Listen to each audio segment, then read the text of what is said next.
यांचं आपण स्मरण केलं पाहिजे. पण मी आता म्हणालो त्याप्रमाणे ही एवढी मोठी आपल्याकडे चांगल्या अर्थाने मालिका आहे राष्ट्रभक्तांची, देशसेवकांची आणि देशासाठी कष्ट केलेल्या लोकांची, फासावर गेलेल्या लोकांची, आणि त्यांच्यापैकी काही लोकांची नाव देखील आपल्याला माहिती नसतात कारण ते गुप्त कट वगैरे असल्या गोष्टीमध्ये सहभागी असायचे.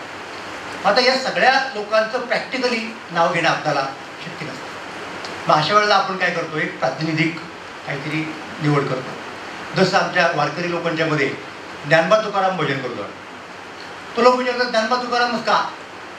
कारण संत मालिका फार मोठी आहे, म्हणजे कमीत कमी 25 तरी आपल्याला महत्त्वाचे संत सांगता येतील. आता त्याच्यावरती आम्ही काय म्हणतो की हे सगळं ठीक आहे, पण या सगळ्या लोकांचं भजन करणं एका वेळेला शक्य नसतं. म्हणून आम्ही त्यांचं प्रतिनिधित्व करणारे कोण आहेत, तर एक ज्ञानेश्वर महाराज आहेत की ज्यांनी त्याचा पाया घातला संप्रदायाचा, आणि तुकाराम महाराज आहेत की जे कळत झाले. म्हणून आम्ही ज्ञानबा तुकाराम भजन करतो आणि त्याच्याबद्दल कोणाला काही गैर वाटत नाही, म्हणजे संप्रदायाच्या अंतर्गत. आता संप्रदायाच्या बाहेरच्या लोकांना कसं वाटतं लगेच, ते जातीयवादी पद्धतीने बघतात की यांची जात कोणती, ज्ञानेश्वरांची जात कोणती, तुकारामांची जात कोणती, मग ह्याच 2 जातीचे लोक कसे काय नाही, ह्या जातीचा माणूस का नको, हे अशा प्रकारचं विचार चक्र आपल्याकडे सुरू होतं. आपला देश हा जातीबद्ध समाज रचनेचा देश आहे. तर कोणाला तरी आपल्याला निवड करावी लागते, प्रतिनिधित्व ज्याला म्हणतो आपण त्यांना करावी लागते. आणि पूर्वीच्या काळामध्ये एक फार कवी होऊन गेले, चाफेकरच त्यांचं नाव होतं. ह्या चाफेकरांशी काही संबंध नाही, ते प्राध्यापक होते आणि त्यांनी एक कविता केलेली आहे. त्या कवितेत त्यांनी बरोबर हा पॅरल लिहिला आहे. ते असं म्हणतायत की जर तिथे ज्ञानेश्वर तुकाराम ही नावं जर घेतो आपण आणि तशाच प्रकारची नावं स्वातंत्र्याच्या चळवळीत घ्यायच्याबद्दल जर कोणी म्हणालं तर आम्ही म्हणू की टिळक आणि गांधीजी हे त्या चाफेकरांनी कविती म्हणून ठेवलेले आहे. म्हणून लोकमान्य आणि महात्मा हा विषय या ठिकाणी आपल्यापुढे थोड्या वेळामध्ये मी मांडण्याचा प्रयत्न करणार आहे. चरित्र सांगणार नाही. टिळकांचं चरित्र आपल्याला माहिती आहे बऱ्याच प्रमाणामध्ये, गांधीजींचंही चरित्र बऱ्याच प्रमाणामध्ये माहिती आहे. त्या दोघांचा संबंध कसा होता, कसा आला, कुठल्या गोष्टी त्यांनी शेअर केल्या, कुठे त्यांचे मतभेद झाले, याचं एक थोडक्यात जमेल तेवढं चित्र आपण उभं करण्याचा प्रयत्न करूया. आता त्या 2 व्यक्तिमत्वांमध्ये एक महत्त्वाचं साम्य आहे, हे मला तुम्हाला पहिल्यांदा सांगायचं आहे. ते कोणतं साम्य की दोघेही राष्ट्रीय नेते होते. ही गोष्ट महत्त्वाची आहे. म्हणजे एक महाराष्ट्रातले होते आणि दुसरे गुजरातमधले होते. परंतु त्यांच्या अनुयायी वर्गाचा, त्यांच्या फॉलोईंगचा विचार केला तर देशामध्ये असा एकही कोपरा नव्हता की जिथे त्यांना अनुयायी मिळालेले नव्हते, आणि जे अनुयायी त्यांच्यासाठी वाटेल ते करायला तयार नव्हते, असा एकही कोपरा तुम्हाला दिसणार नाही. आणि लोकमान्य टिळक हे भारताचे पहिले राष्ट्रीय नेते. टिळकांच्या अगोदर ज्यांनी कुणी प्रयत्न केला असेल ते सगळे थोर लोक होते, आपल्याला त्यांच्याबद्दल आदरच आहे, पण त्यांच्यापैकी कोणालाही संपूर्ण भारत देशाचा पुढारी असं रेकग्निशन नव्हतं मिळालेलं. तर टिळक हे पहिले आणि गांधी हे दुसऱ्या. आता प्रश्न असा आहे की हे काही त्यांना आपोआप मिळालेलं नाही. गांधीजींना काय किंवा टिळकांना काय, विशेषतः टिळकांच्या काळात ती गोष्ट जास्त अवघड होती, गांधींच्या काळात ती थोडी सोपी झाली. कारण शेवटी गांधीजी हे टिळकांनी केलेल्या कामावरती, जसं खांद्यावरती उभा असतो एखादा माणूस नंतर आलेला, तसं गांधीजींचं काम हे टिळकांच्या कार्याच्या पुढचं कार्य आहे. त्याच्यामुळे तो सगळा फायदा टिळकांनी जी जागृती वगैरे केलेली होती तो गांधीजींना मिळाला. त्यामुळे ते राष्ट्रीय पुढारी म्हणून त्यांना सोपं होतं टिळकांपेक्षा. पण टिळकांचं काम फार कठीण होतं, कारण आपल्या देशामध्ये मी सांगतो 2 गोष्टी तर नक्कीच होत्या. एक पहिली गोष्ट अशी आहे की एक भारत, संपूर्ण देश, हिंदुस्थान आणि हिंदुस्थानचा नेता, हिंदुस्थानचा पुढारी, ही कल्पना आपल्या डोक्यामध्ये कितीतरी दिवस नव्हती. पूर्वी कोणी एकेकाळी असेल का नाही मला माहीत नाही, परंतु अशी कल्पनाच नव्हती की एखादा माणूस, म्हणजे आता त्या त्या ठिकाणी मोठे लोक होऊन गेले, त्यांना रेकग्निशन मिळालं, लोकांनी त्यांचा मोठेपणा मान्य केला. उदाहरणार्थ शिवाजी महाराज होऊन गेले, निश्चितपणे त्यांचं फार मोठं काम आहे. पण शिवाजी महाराज हे संपूर्ण भारताचे नेते, अशी भाषा कोणी तेव्हा वापरलेली नाही, नंतरच्या काळात सुद्धा वापरलेली नाही. तेव्हा ही एक प्रांतांमधल्या ज्या भिंती, भाषांमधल्या ज्या भिंती, तो तर एक मोठा बॅरियर होता. आणि टिळकांनी स्वच्छपणे स्वतः हे मान्य केलेले आहे की या सगळ्या व्यापक विविधतेने भरलेल्या, आपण त्याला नटलेल्या म्हणतो, देशाला एकत्र करण्याचं काम हे इंग्रज सरकारने केलं. हे टिळकांनी त्यांच्या आर्टलेखामधून स्वच्छपणे सांगितलेले, तेवढं इंग्रजांचं ऋण त्यांना मान्य आहे पॉलिटिकली. तर ह्या सगळ्या भिंती उल्लंघून पलीकडे जायचं आपल्या, ही गोष्ट फार अवघड होती. आणि दुसरी गोष्ट म्हणजे जाती. आपल्या समाजामध्ये काय माहिती का की जाती व्यवस्थेचं एक वैशिष्ट्य, जाती व्यवस्थेचे अनेक वैशिष्ट्य अनेक लोकांनी सांगितलेले आहेत. अँथ्रोपॉलॉजिस्ट लोक होते, सोशॉलॉजिस्ट लोक होते, मग आंबेडकर असतील, घुरे असतील, लीलावती कर्वे असतील, खूप लोकांनी प्रयत्न केले आहेत त्या संस्थेला भिडले. पण त्या संस्थेचं आणखीन एक वैशिष्ट्य तुम्हाला सांगतो की जे कदाचित नसेल आलेलं कुठल्या ग्रंथामध्ये, मान्यवर ग्रंथामध्ये, ते असं आहे की आपल्याकडे प्रत्येक जात दुसऱ्या जातीच्या माणसाकडे संशयाने बघते. म्हणजे सदैतून कुणी काय करीत असेल असं वाटतच नाही. पहिल्यांदा जर कुणी काय केलं तर काहीतरी त्याच्यामध्ये काळेवर आहे, काहीतरी त्याचं डिझाईन आहे, काहीतरी पॉलिटिक्स आहे, असं पहिलं गृहीत असतं. आणि जोपर्यंत तसं नाही हे सिद्ध होत नाही तोपर्यंत तो माणूस दुसऱ्या माणसावरती विश्वास टाकायला तयार होत नाही. ही आपली वस्तुस्थिती आहे. त्यामुळं या सगळ्या लोकांचा विश्वास संपादन करणं ही दुसरी आवड गोष्ट. टिळकांचं वैशिष्ट्य असं की टिळकांच्या ह्याच्यामध्ये त्यांनी या दोन्ही गोष्टी शक्य केल्या आणि ते त्या सगळ्या याचे मुख्य भारताचे पुढारी म्हणून मान्यता पावली.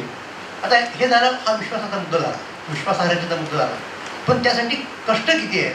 टिळकांच्या पूर्वी कुणीही नेता टिळक जेवढे फिरले भारतात तेवढा फिरलेला नव्हता, पोहोचलेला नव्हता त्या ठिकाणी. टिळकांची तुम्ही जर रेंज पाहिली, त्यांनी कुठे कुठे जाऊन भाषणं केली तर थेट तिकडे कराचीला जातात. उदाहरणार्थ इकडे कलकत्त्याला असतात, कधी ब्रह्मदेशामध्ये गेलेले आहेत, तिकडे हरिद्वार, अमृतसर, आणि खाली जर आपण पाहिलं तर पण आहे आपल्याला रामेश्वर, मद्रास, आणि एकदा भारताची सीमा ओलांडून श्रीलंकेत सुद्धा, म्हणजे श्रीलंकेमध्ये सुद्धा गेले. म्हणजे हा संपूर्ण देश आणि देशाच्या आसपासच्या काही गोष्टी लोकमान्य टिळकांनी स्वतः डोळ्यांनी पाहिल्या, तिथपर्यंत पोहोचले, तिथल्या लोकांशी त्यांनी संवाद केला. म्हणून त्यांना हे सगळं नेतृत्व मिळालं. म्हणजे तो काही त्यांचा प्रवास सुखासुखी झालेला प्रवास नव्हता. तुम्हाला एक एक टप्पा सांगता येईल की टिळक पहिल्यांदा पुण्याचे नेते, मग उदाहरणार्थ पुण्यातल्या आणि पुण्याबाहेरच्या ब्राह्मणांचे नेते, मग महाराष्ट्रातल्या आणि हिंदुस्थानातल्या हिंदूंचे नेते, आणि शेवटी टिळक हे संपूर्ण भारताचे, मुसलमानांच्या सकट, ख्रिश्चनांच्या सकट, हे एक एक टप्पे जे आहेत ना लोकमान्य टिळकांच्या, ते ॲक्वायर्ड आहेत सगळे. त्यासाठी त्यांना झगडावं लागलेले आहे. त्यांना कुणी मेहरबानी म्हणून हातात काही आणून दिलेलं नाही. हे टिळकांचं वैशिष्ट्य आहे.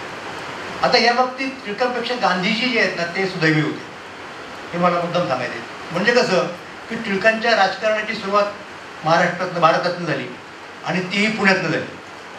पुण्याच्या लोकांच्या बद्दल अगोदरच लोकांच्या मनात संशय असतो, लक्षात घ्या. त्यामुळे त्याचाही काही तोटा टिळकांना नक्कीच झालेला असता. तर मग एक एक टप्पा मी आत्ता म्हणालो, गांधीजींना तसं करावं लागलं नाही. गांधीजींची सुरुवात कुठं झाली? दक्षिण आफ्रिकेत. दक्षिण आफ्रिकेमध्ये तिथल्या सरकारचा इतका जुलूम होत होता वर्णवादी धोरणामुळे की तिथं गेलेली भारतातली जी माणसं होती की नाही त्यांना असले किरकोळ भेदाभेद करायची संधीच नव्हती. की मी मद्राशी आहे, तू मराठी आहे, मी मुसलमान आहे, तू ब्राह्मण आहे. सगळ्या लोकांना एकच वरवंट्याखाली तिथलं सरकार ठेवून टाकत होतं, काळा म्हणून. त्यामुळं तिथल्या लोकांना आपले आपापसातले मतभेद बाजूला ठेवून कोणाला तरी एकाला नेता नेमण्याची गरजच होती आणि ती गरज गांधीजींनी भागवली. त्यामुळं गांधीजी जे पुढे आले ते अमक्या एका जातीचे, अमक्या एका प्रांताचे पुढे असं नाही, ते आफ्रिकेमधल्या सगळ्या भारतीय लोकांचे पुढे. हा गांधीजींना फार मोठा फायदा मिळाला. त्यामुळं ते भारतात जेव्हा परत आले तेव्हा त्याच पद्धतीने राजकारण करायला लागले. त्यांना हा जो मुद्दा आहे की इतर लोकांचा विश्वास संबोधन करायचा, अमुक करायचं, तमुक करायचं, त्यांची मनधरणी करायची, त्यांना आरक्षण द्यायचं, असल्या काही गोष्टी त्यांना कराव्या लागलेल्या नाही. त्या अर्थाने गांधीजी लोकमान्य टिळकांपेक्षा अधिक सुदैवी म्हणावी लागतील, कारण ते मुळात सगळ्यांचेच नेता होऊन या ठिकाणी आले. आता तिथेही त्यांना त्रास झाला नाही असं नाही. तिथल्या उदाहरणार्थ मुसलमानांनी सुरुवातीच्या काळामध्ये त्यांच्यावरती संशय घेतला. एका पठाणाने तर त्यांच्यावरती जीवघेणा हल्ला केला होता. या गोष्टी आपण जाणतो. पण तरी देखील गांधीजींना हा एक फायदा मिळाला. तर हे या दोन व्यक्तिमत्वांच्या मधलं मला साम्य आणि भेद सांगता येईल की सगळ्या देशाचे नेते, आणि त्या परत टिळकांचा प्रवास थोडा अवघड, गांधीजींचा त्या मानाने सोपा असा आपल्याला निश्चितपणे म्हणता येईल. आता मी म्हणालो की त्यांचं चरित्र मला सांगायचं नाही, पण मग मला सुरुवात कुठनं करावी लागेल ती अर्थात टिळकांच्यापासूनच करावी लागेल.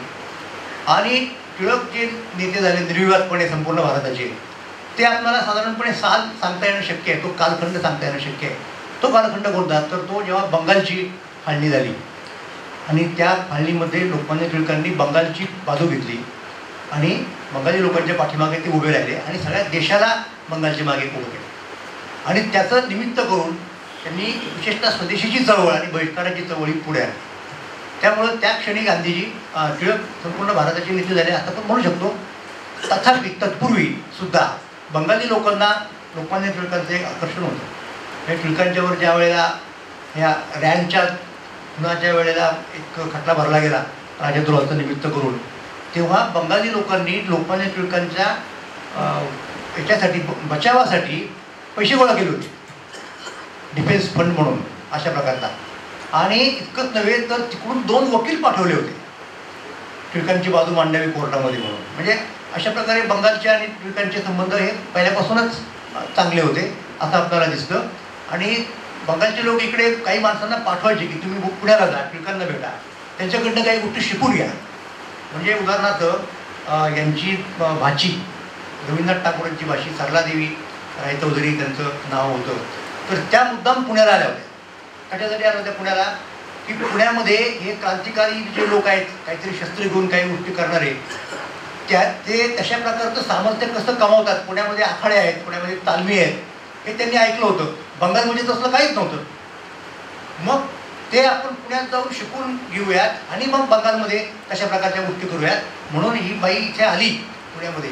पुढे सगळं पाहिली, तिची कार्यपद्धती वगैरे काय आहे त्या सगळ्या प्रकारच्या आखाड्यांच्या वगैरे, आणि तशा प्रकारचे आखाडे बंगालमध्ये सुरू केले. आणि त्याच्यात बंगालमध्ये मग सशस्त्र क्रांतिकारकांची एक लाटच्या लाट निर्माण झाली असं आपण जाणतो नंतरच्या काळामध्ये.